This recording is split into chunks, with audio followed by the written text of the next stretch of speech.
bienvenidos a Un Té con Manzanilla. Estoy muy contenta de estar aquí nuevamente, casi todos iniciando la semana, ya es martes y bueno, como siempre estamos de manteles largos, saltamos el charco, nosotros decimos, y nos fuimos volando hasta Europa y tenemos a una invitada muy especial, Gloria, es nutrióloga.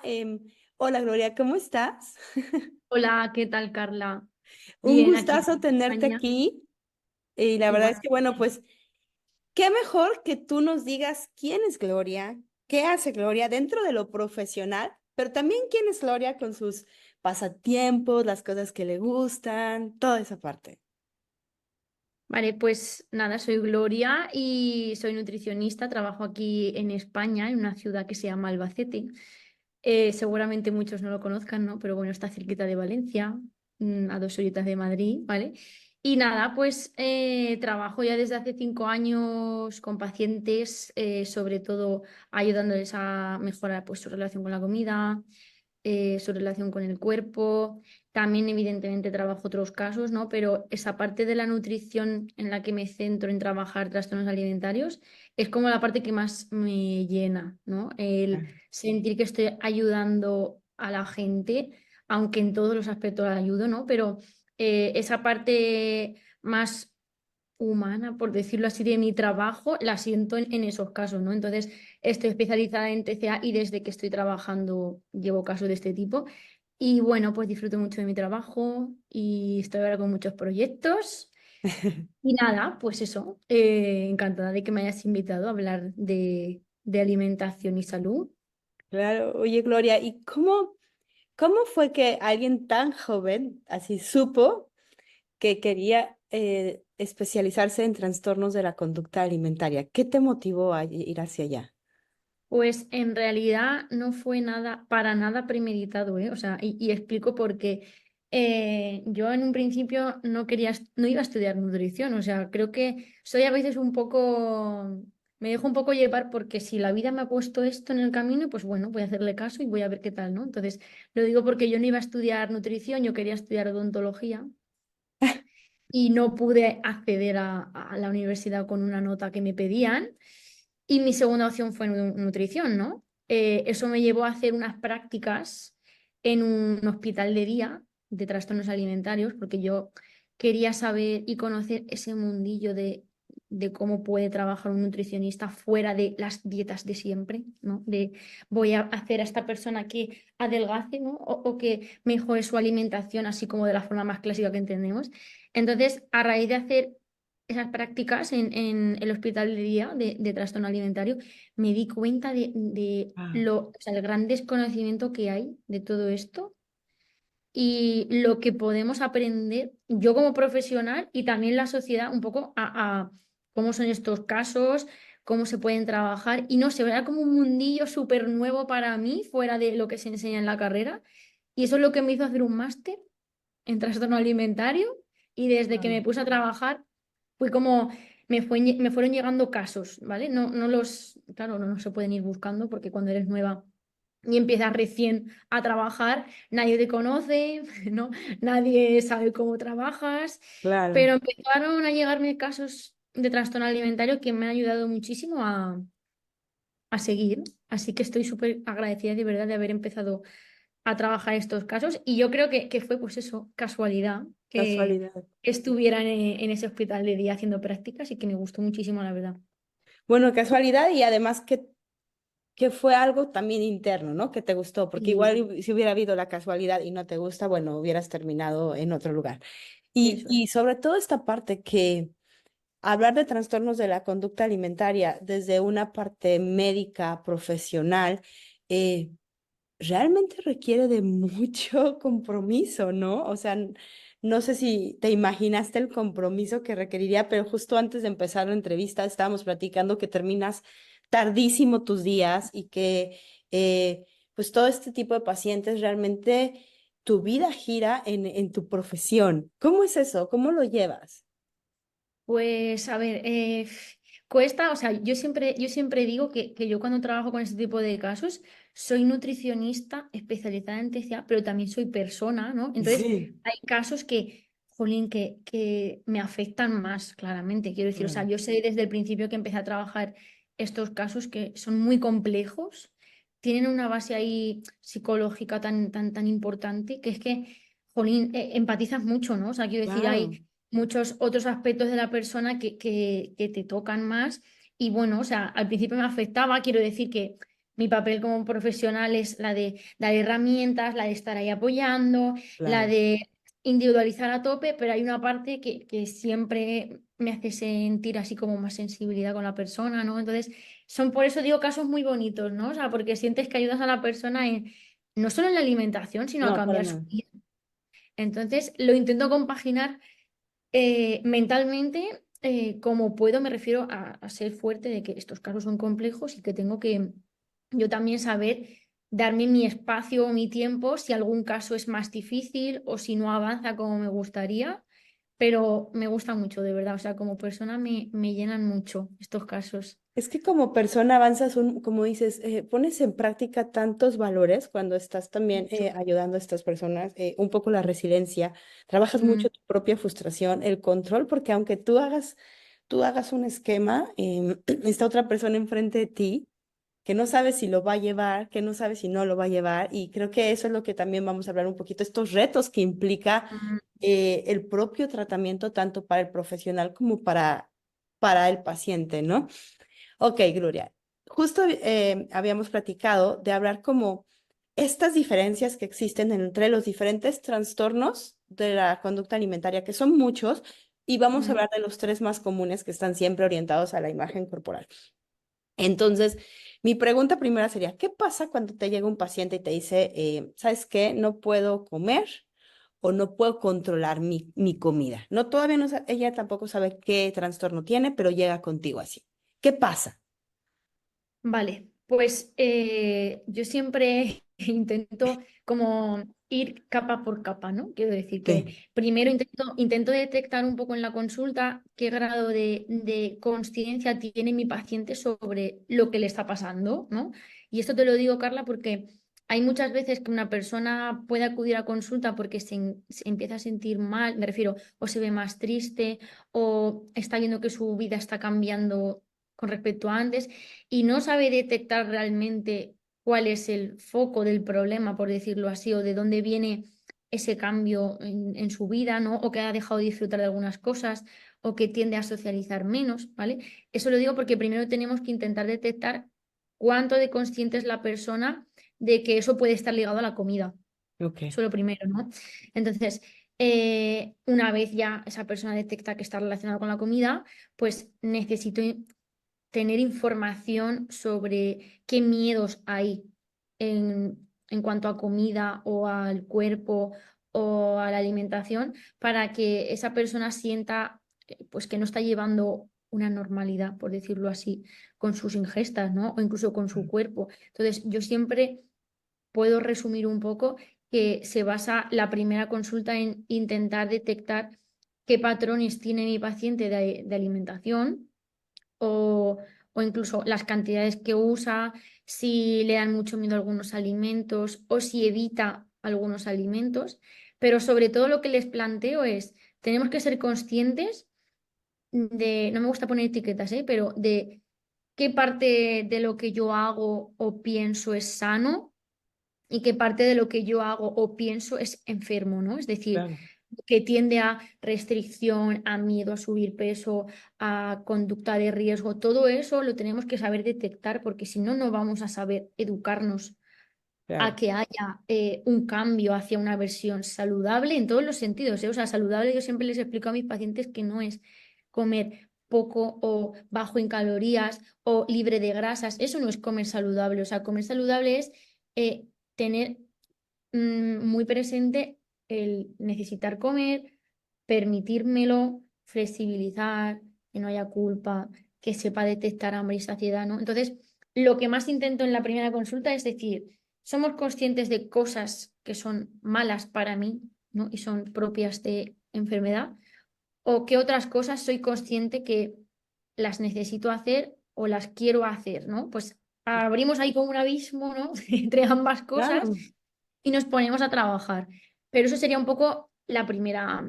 la primera cosa que hago. También intento concienciar a mis pacientes de que esto no es fácil, pero no quiero desmotivarles, sino implicar, o sea, que se impliquen y que tengan esa responsabilidad que tiene el paciente cuando está trabajando un trastorno alimentario, porque hay veces que es, vengo a que me digas lo que tengo que hacer y ya está. Y no me gusta educar así a mis pacientes. Quiero que ellos entiendan por qué tienen que hacer algunas cosas y hacia dónde estamos enfocando el tratamiento. Entonces, Claro, todos tenemos nuestra parte de responsabilidad y nuestro compromiso. Que haya recaídas no quiere decir que mi paciente no esté comprometido. Eso no quiere decir que no esté comprometido una recaída, ¿no? O una mala racha o alguna semana de más bajón, sino que sería el caso, o sea, en el caso de que mi paciente diga que no se quiere recuperar. Ahí claro, entonces es cuando no hay compromiso. Entonces siempre tenemos que tener en cuenta que mi paciente o que la persona, mejor dicho, quiera esa recuperación, ¿no? Aunque la vea difícil, pero la desea de alguna forma. claro. Pero al principio es así un poco más complejo. No, y me gusta mucho, dijiste como tres cosas que me gustaría a ir como hacia abajo. Por un lado es los trastornos de la conducta alimentaria. Tenemos como, vamos a ponerle la primera capa, que son los comportamientos esperados de una persona que tiene TCA, ¿no? Y que a lo mejor son visibles incluso para el mismo paciente. Pero hay otros comportamientos abajo, otras creencias abajo que no Sí. son tan visibles y que sí pertenecen al trastorno de la conducta alimentaria, ¿no? Y que ahorita lo nombraste, de repente es que quiero comer saludable, ¿no? Y entonces en este saludable se abre un abismo de un montón de creencias Ujú. muy ligadas al TCA y de comportamientos compulsivos ligados al TCA, pero que se perciben como saludables. Por ejemplo, tú me podrías decir algunos que tú has encontrado constante que dices, no, o sea, es que esto no es saludable. Muchísimos, Carla. De hecho, es que se han normalizado tanto algunas cosas que quiero decir aquí que algunos de mis pacientes me dicen, pero si eso lo hace todo el mundo. Digo, ya, pero eso no quiere decir que esté bien, ¿no? Un ejemplo muy típico es el de irte fuera a comer o cenar y pensar que la comida que has comido ha sido muy poco saludable, ¿no?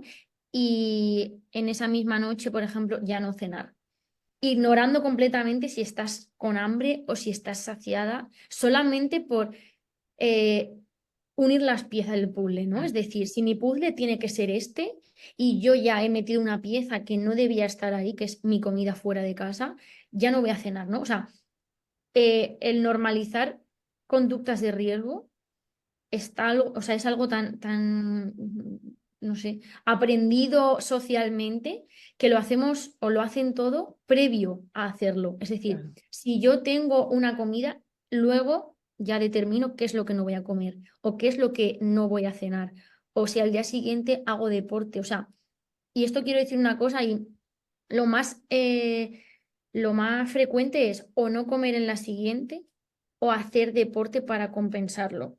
Y aquí es donde sale mucho una pregunta de mis pacientes y es, no tengo derecho a hacer deporte, entonces digo, no, no quiere decir eso. Quiere decir que estés usando el deporte post ingesta, ¿no? Es decir, buscando una solución tras haber comido fuera. Entonces, Claro, ahí es donde está la conducta de riesgo, que tú pones el ejercicio físico buscando que solucione algo que crees que está mal, cuando no hay nada malo, e incluso el deporte lo podemos usar, por supuesto, y lo podemos hacer, pero hay que usarlo de forma saludable. Es claro. decir, sin obsesiones, sin compulsión, sin desgastar mi cuerpo, porque hay muchas veces que el ejercicio físico erróneamente se asocia con eso, ¿no? Con tengo que sudar muchísimo, tengo que acabar, vamos, desgastada físicamente para sentir que he hecho algo, y no tiene por qué ser así, ¿no? Entonces, casi te Para diría que que cuente, ¿no? Para exactamente. que cuente, entonces, es que, como dices, es impresionante ver cuánto se ha normalizado y cuánto, yo siempre pienso que es una pequeña línea entre tener un trastorno de la conducta alimentaria ahora, o sea, en pasar al diagnóstico y entre vivir en la normalidad. Es tan pequeño porque tantas conductas pensamos que son normales cuando no lo son y uno se puede perder. Gloria, ¿cuáles son para ti las mayores diferencias no ok, bueno, vamos a ver las obvias, pero esas que no vemos entre los tres tipos de trastorno que estamos hablando, que es anorexia, bulimia, comer compulsivo.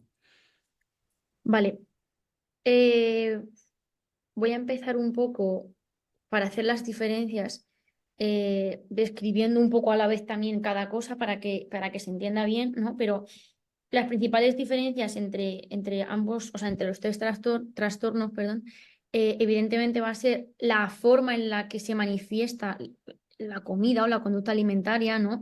Que si generalizamos mucho, podríamos decir que la anorexia se basa normalmente en restricción calórica, ¿no? Bastante agresiva.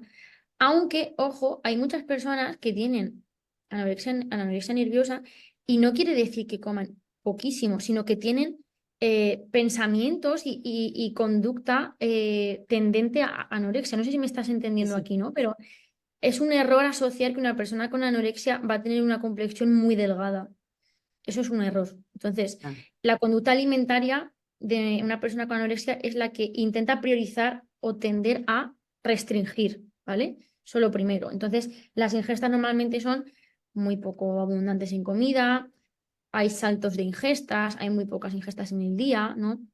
O incluso hay predilección por algunos alimentos que se sienten más seguros en esa persona, pero en líneas generales tiende como a reducir, ¿no? A restringir. Si me voy a bulimia, estaríamos hablando de quizás comportamientos más normales, entiéndeme, alimentariamente hablando, ¿no?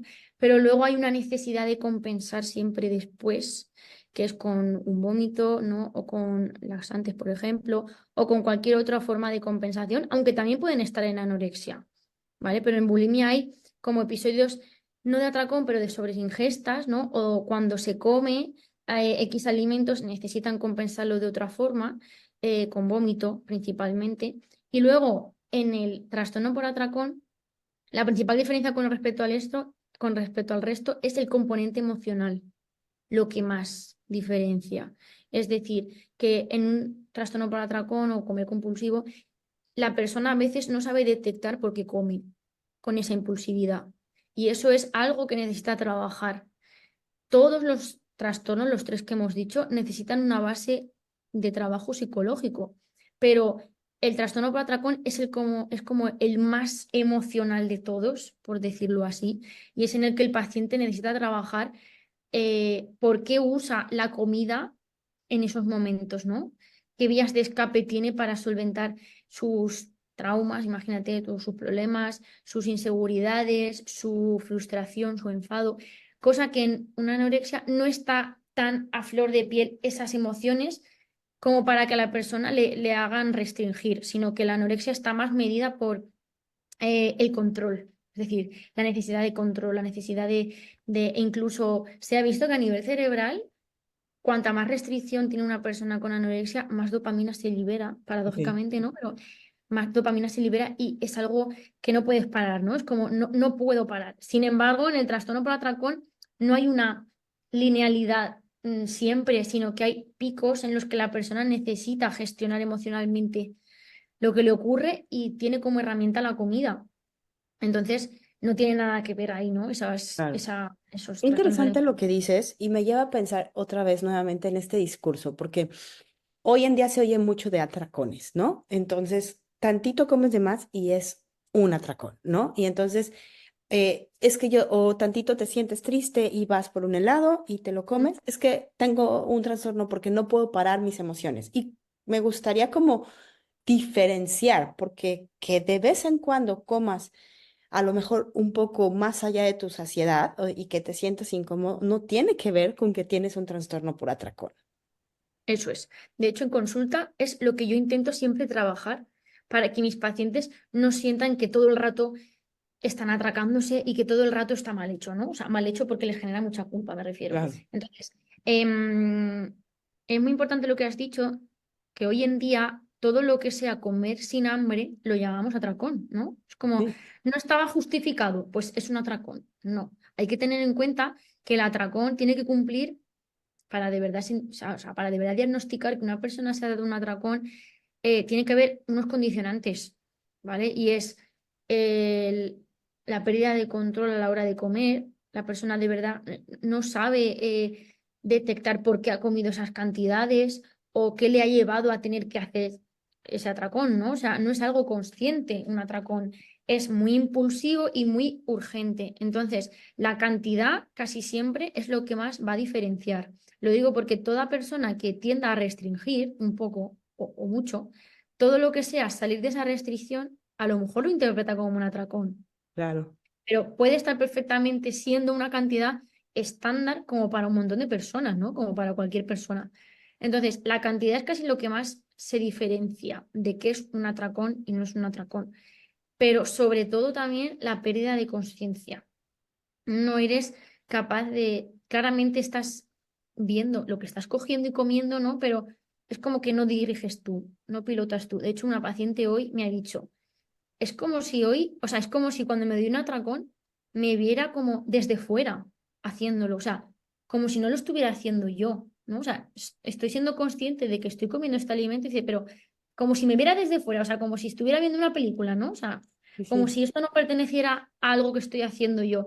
Entonces es como que estás fuera de sí, está fuera de sí misma y es algo que no puede controlar. Entonces, la cantidad y la sensación de descontrol es muy heavy. Me refiero, no es comer más de lo que acostumbrada, de lo que estoy acostumbrada. O si estoy muy saciada o he acabado muy saciada, tampoco quiere decir que me haya dado un atracón. Tiene que cumplirse, pues, bastantes perfecto. cosas. E incluso a mis pacientes yo les digo, Carla, imagínate una persona cercana a ti que en condiciones normales tú consideras que come mucho, pues tú en un atracón comerías más.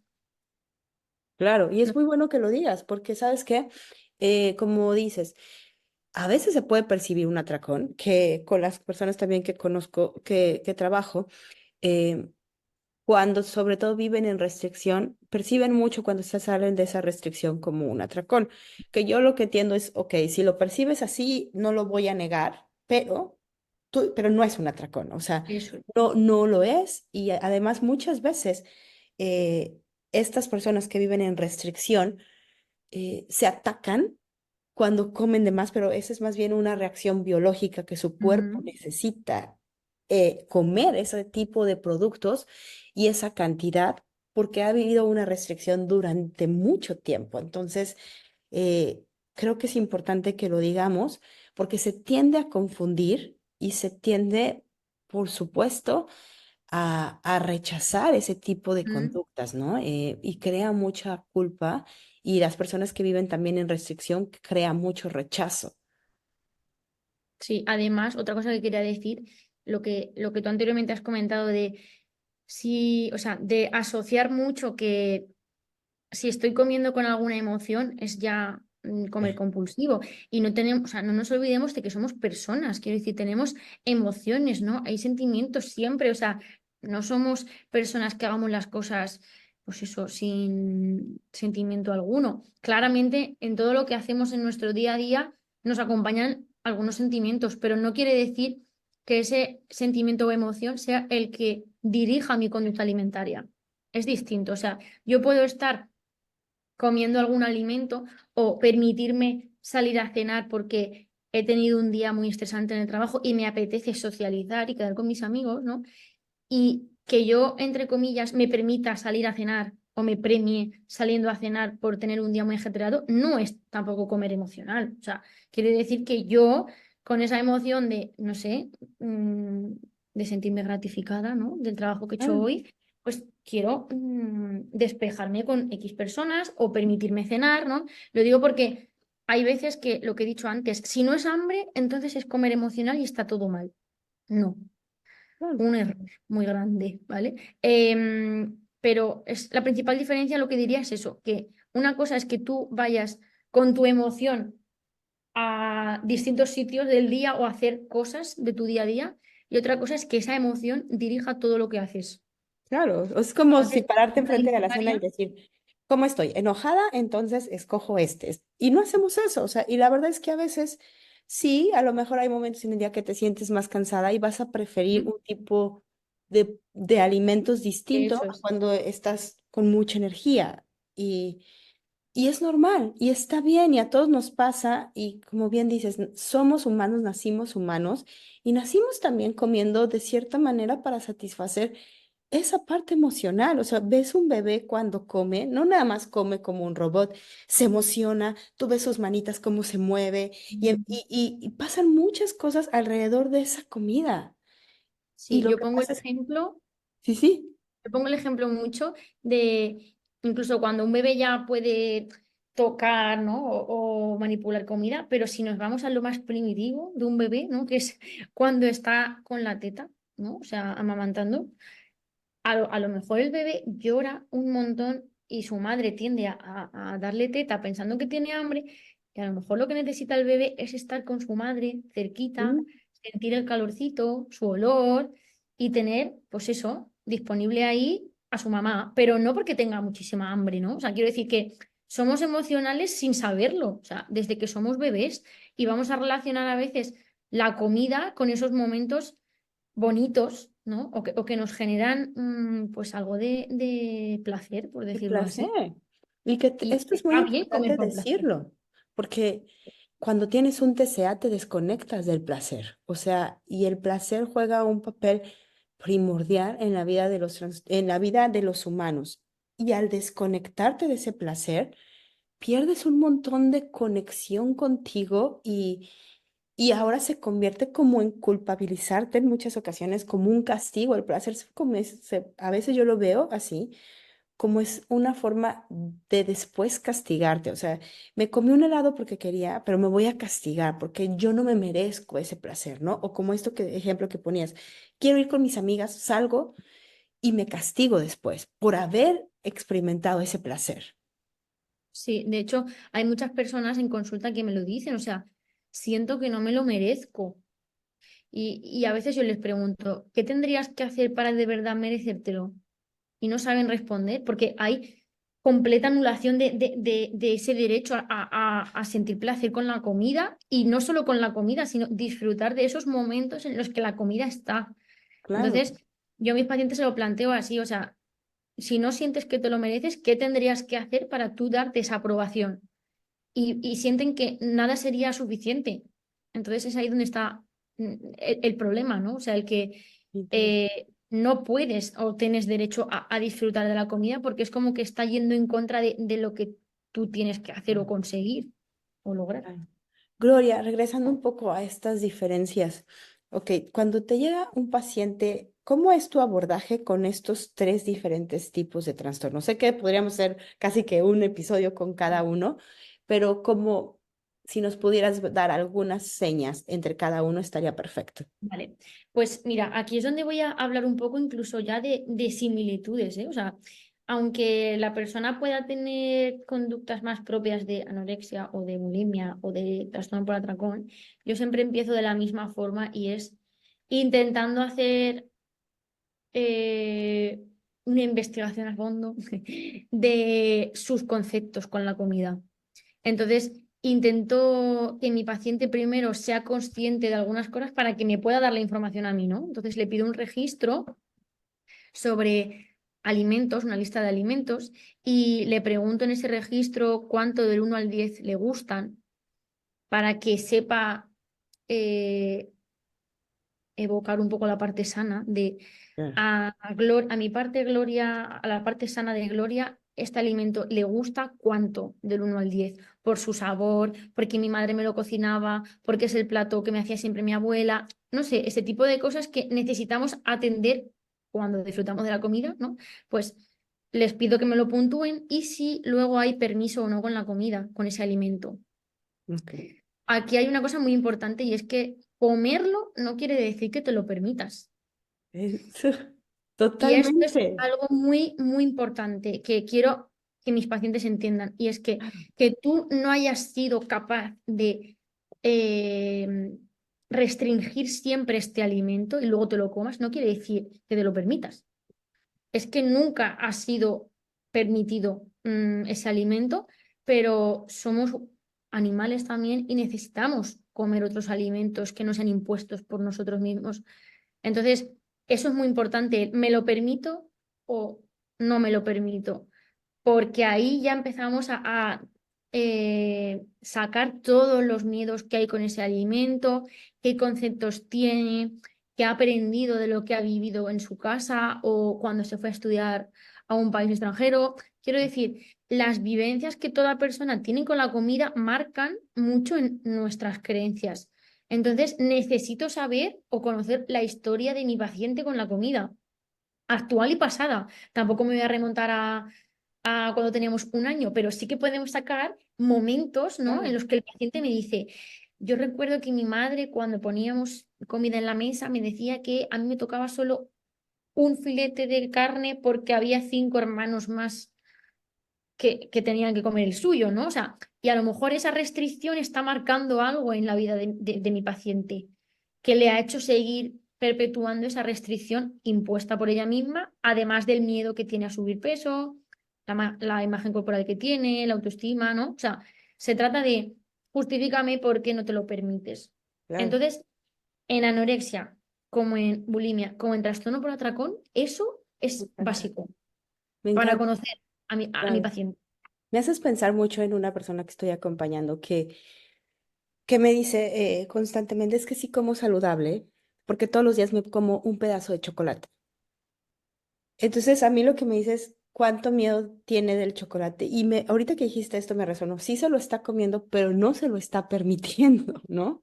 Claro. Entonces, es importantísimo notar esos permisos que nos damos, porque no que te lo comas, significa que sea tu parte saludable el que lo esté ingiriendo. Además, hay muchos pacientes que me dicen, ¿cómo me voy a permitir esto si haciéndolo me voy a descontrolar?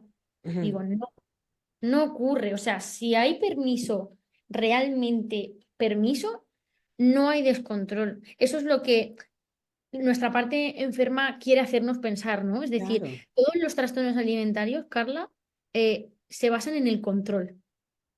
De alguna forma u otra claro. necesitan siempre, pues eso, controlar y volver al sitio donde estaban. Entonces, cuanto más intentamos coger ese control, o me voy a la restricción propia de una anorexia, o me voy a un atracón porque Claro. no podemos sostener más ese control, o si hago un atracón o, bueno, o sobreingesta o como y luego compenso es porque sigo necesitando ese control. Entonces, al final todo se basa en control que tenemos que intentar trabajar en que no sea así, porque mi paciente tiene mucho miedo de permitirse porque se descontrola, pero eso no va a ocurrir si Claro. de verdad hay permiso. Entonces, se basa el tratamiento en ambos, o en los tres que estamos hablando, se basa en trabajar esa tolerancia a sentir que no estoy controlando. Y Gracias. que no es descontrol, no es, yo se lo digo a mis pacientes, yo soy muy irónica, Carla, en las consultas, y le digo a mi paciente a veces, ¿te has puesto a comer a todas horas por las esquinas o saliendo de casa estás siempre comiendo? No, me dicen como, ¿qué va? ¿Qué va? Y digo, pues entonces no es descontrol, o sea, eso no Claro. ocurre, no va a ocurrir, pero hay un miedo inmenso a sentir que no tengo los mandos que les hace pensar que todo va a ser totalmente lo contrario. Y esto es un problema en TCA por pensar todo con extremos. En O engordo o catastrófico. adelgazo, Claro. o como o no como, o Claro. hago esto o no lo hago. Y son tantos extremos que no nos hacen ver los grises, que son muy bonitos y muy Claro. posibles. Y totalmente cierto, la verdad es que tendemos, digo yo cuando lo tuve, y todavía a veces, no solo, no en la comida, sino en tu vida diaria lo involucras, ¿no? Esto es catastrófico que ves de, es que si no lo hago en mi rutina, todo va a salir mal, ¿no? O es que si no caen dentro de esto, todo va a salir mal. Y como que estos extremos, tanto del sí como del no, y como si no llegan a los extremos, ya todo se perdió, es muy fuerte y es una constante, constante, constante. Y me gusta que digas también esta parte del control. Yo siempre les digo es, mientras tú no sueltes tus armas, mientras tú no dejes de pelear con el propio TCA, esto va a seguir. O sea, aquí no hay una guerra, aquí tú tienes que dejar de pelear. O sea, la guerra la haces tú y el TCA, pero no queremos que haya guerra, queremos que tú te rindas y que dejes que el TCA se vaya. Eso es. De hecho, es que hay personas que se sienten como muy desprotegidas cuando están en tratamiento, porque tienen que renunciar a lo que están haciendo, ¿no? Entonces es como, pero ¿cómo voy a dejar de hacer esto? Es como que sienten que no son ellas, ¿no? O que tienen como otra identidad, ¿no? Pero yo siempre les digo que el TCA hace un poco una identidad nueva en la persona, es decir, Ah, que la sí. persona se vuelva más restrictiva, más obsesiva con otras cosas de su vida, forma parte del control, ¿no? Entonces, la persona cuando tiene que renunciar a ciertas cosas del TCA, porque tiene que empezar a hacerlo, hay mucho miedo, pero yo siempre les digo que a la larga luego siempre van a estar mejor, aunque sea Ah. angustioso desprenderse de eso. ¿Este miedo lo ves de la misma manera en los tres tipos de TCA o se maneja distinto? Yo diría que es más fuerte en anorexia, ¿vale? Porque podemos decir que la máxima expresión del control es en una anorexia nerviosa, pero está muy, muy, muy a la par que en un trastorno por atracón, porque un trastorno por atracón es cíclico todo el rato, ¿no? O sea, el trastorno por atracón muchas veces se basa en la restricción que hay de base y en esa necesidad de controlar tanto y del miedo que hay a engordar, ¿no? Y acaba siendo un acto totalmente impulsivo, el atracón. Entonces, el miedo te diría que casi por igual es en todos, ¿no? Pero en anorexia es como hay más rigidez para hacerles ver a las personas que tienen que dejar de tener control. Es como que en un trastorno por atracón la persona es más consciente de que no puede controlar tanto porque si no se descontrola en un atracón. Pero en una anorexia no saben lo que es el descontrol porque están Claro, perfectamente encajadas en esa rigidez y hasta les resulta cómoda. Entonces, claro. el miedo es similar, pero es más fácil de moldear el trastorno por atracón, por decirlo así. Ok, por ejemplo, hay una, no sé, se dice como esta sensación de fuck it, de ya valió todo, es muy relacionada también con este ciclo obsesivo cuando hay un atracón, ¿no? Como que empiezan y ya no hay forma de parar una vez que entras a él, ya, o sea, Sí, de estás hecho es ahí. pensamiento mucho de todo o nada, es decir, es como si cambiaran el mood, ¿no? De una cosa a otra. Es decir, estoy muy concienciada de que tengo que restringir, de que esto es lo que voy a intentar hacer para bajar peso, y eso es sostenible a corto plazo. Muy. Ahí es cuando salta todo por los aires, se convierte en un atracón, en un episodio de atracón, y hay veces que ese propio atracón encadena a otros por sentir que no he sido capaz de restringir.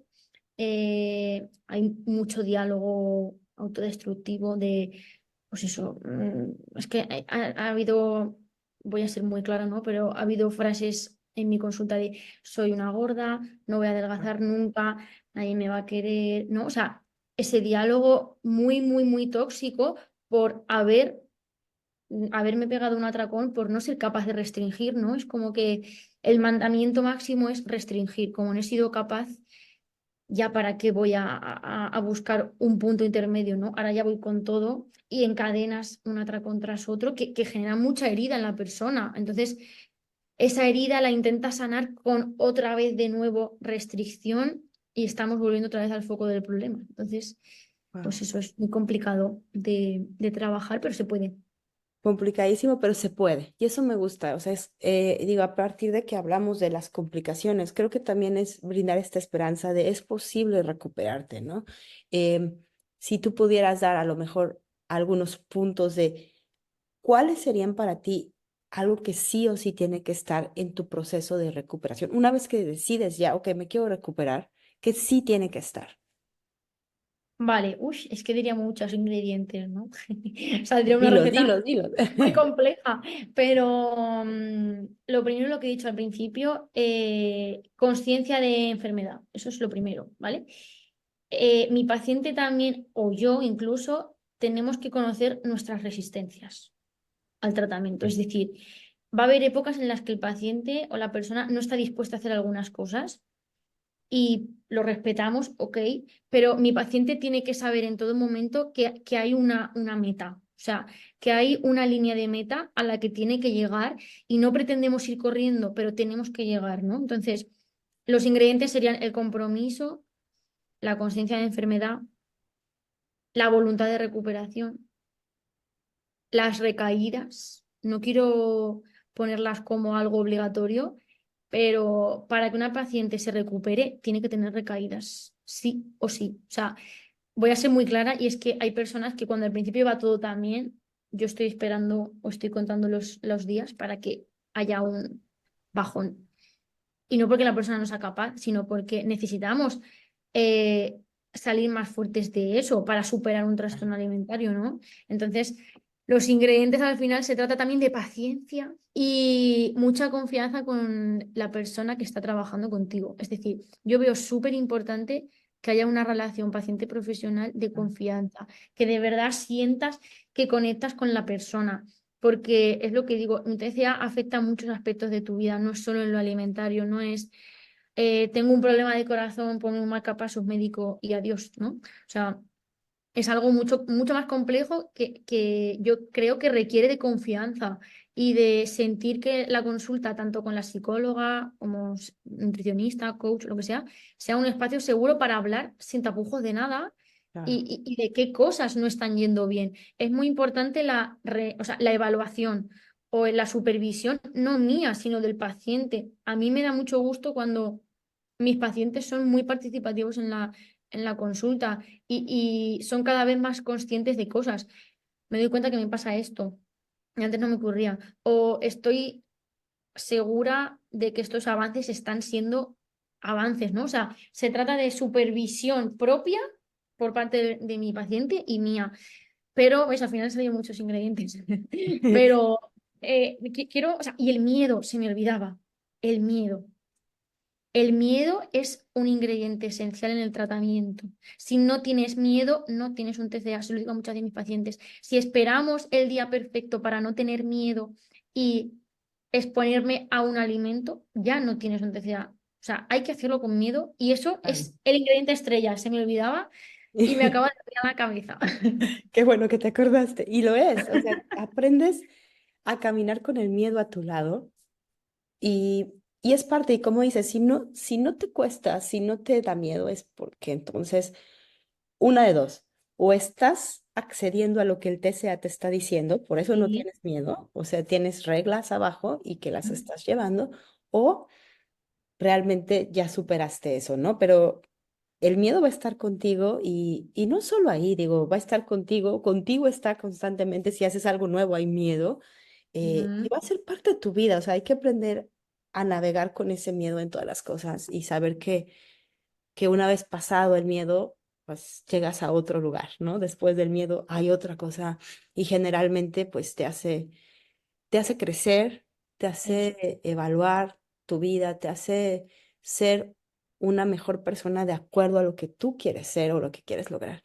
Gloria, no inventes, se fue la hora como volando, pero no me gustaría antes de despedirme, eh, como si pudieras darle con un consejo. ¿Sí? Vamos a hablar de estas tres. A una persona que ahorita está pasando por anorexia, a otra persona que ahorita está pasando por bulimia y a otra persona que ahorita está pasando por comer compulsivo. Qué bien dijiste que los tratas al principio de la misma manera. ¿Cuál sería? Una recomendación, ¿te refieres? O Sí. sea, qué le podría decir? Uf, aquí, si te soy sincera, no sabría diferenciar entre ambos, Entonces ¿no? a los tres. Eh, si lo puedo hacer un poco por acabar así eso, la hora que llevamos aquí hablando, sería un poco o sea, no tener miedo a la recuperación o incluso al tratamiento, si de verdad somos conscientes de que podemos, o sea, de que podemos vivir más felices o más plenos con todo lo que tenemos en nuestra vida. Necesitamos cambiar lo que estamos haciendo y si hay algo de nuestra vida que está empeorado o empeorando, es momento de actuar porque está relacionado con la comida si se trata de un trastorno alimentario. Entonces, lo más importante también incluso diría que el tratamiento psicológico y nutricional son muy claves porque esto es como un iceberg. Da igual si es un trastorno por atracón, una anorexia o bulimia, es un iceberg. Es decir, la puntita solo lo vemos lo físico o lo que la persona come o lo que hace con el ejercicio, pero debajo hay tantas cosas a trabajar, Claro. inseguridad, perfeccionismo, miedo, que en todos los TCA hay algo que trabajar sobre eso, o creencias como muy de verdad absoluta, ¿no? De esto es así y no contemplo más opciones, pues todo eso es importante que lo tengan en cuenta las personas que están planteándose trabajar su TCA o si sienten que no están siendo felices por el problema con la comida, es que necesitan sanar esa relación que hay consigo mismos y y con el cuerpo y con la comida. Entonces, no podría diferenciar, perdóname por no hacer la No, más diferencia, bien, gracias por no pero diferenciar. Está bien, tú eres la experta eh, y en ese sentido, no me gusta diferenciar porque las únicas diferencias serían en cuanto a la persona, ¿no? Es decir, individuales de la persona, según el entorno que tenga, yo qué sé, cómo viva, cómo perciba su alimentación o que es una vida sana, ¿no? Pero si hablamos de TCA, es que lo que necesitamos es eso, ser conscientes del problema y valorar que puede, o sea, que puede tener una vida mejor en todos los sentidos. La comida es una herramienta para muchas cosas, o sea, no para engordar ni adelgazar, que es como se le ve a la comida, sino para muchas cosas que podemos meter en el día a día y disfrutar de ella y de todas las áreas de mi vida, el social, familiar, individual, el de pareja, todo, o sea, todo es muy importante con claro, la comida presente. Así que da igual el problema que haya, de verdad que tenemos que ser conscientes de trabajarlo y ser conscientes de que lo queremos trabajar. claro, ese es algo súper importante y me gusta que lo trates como de manera general porque a partir, o sea, tienes toda la razón, un trastorno de la conducta alimentaria es una relación que no te deja vivir, una relación que no te deja vivir con la comida y tu cuerpo, y no importa en dónde lo vas, o sea, lo vas a poner, Clasificar. clasificar, porque al final los tres son una prisión, los tres te roban la vida, los tres te roban el gozo, y los tres ponen a la persona en una condición deplorable en cuanto a su vida completa. No hablamos solo de salud, de todo lo que Eso. está alrededor. Entonces, el impacto que tiene en todas las personas es devastador y sobre todo si va pasando tantos años, pues se va aumentando el grado de influencia que tiene en su vida y en sus familias también, ¿no? Entonces, bueno, pues es como, me encanta que digas, esta parte de corresponsabilidad del paciente con el tratamiento, porque el tratamiento está ahí, pero si el paciente no pone su parte o no se compromete o no se presenta, pues va a ser imposible esa recuperación. Gloria, muchas gracias. Bueno, vamos a poner todos tus datos aquí abajo, pero platícanos, ¿das consultas en línea? ¿Cómo Sí. trabajas?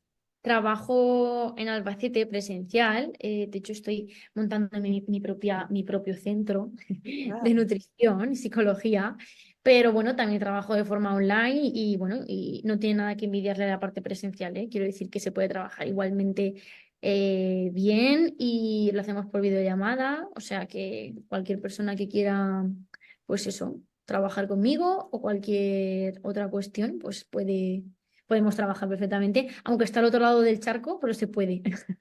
bueno, uno Mira, nunca sabe. Sabes que yo me recuperé con una persona que está allá. Entonces, siempre hay forma, es esta conexión que hablamos. Es muy importante que tu sí, tratamiento lo hagas como vas a ir tan interno con personas que realmente logres esta conexión. Y si hay gente que se conecta contigo, que vive del otro lado, habrá manera de trabajar eso. perfectamente.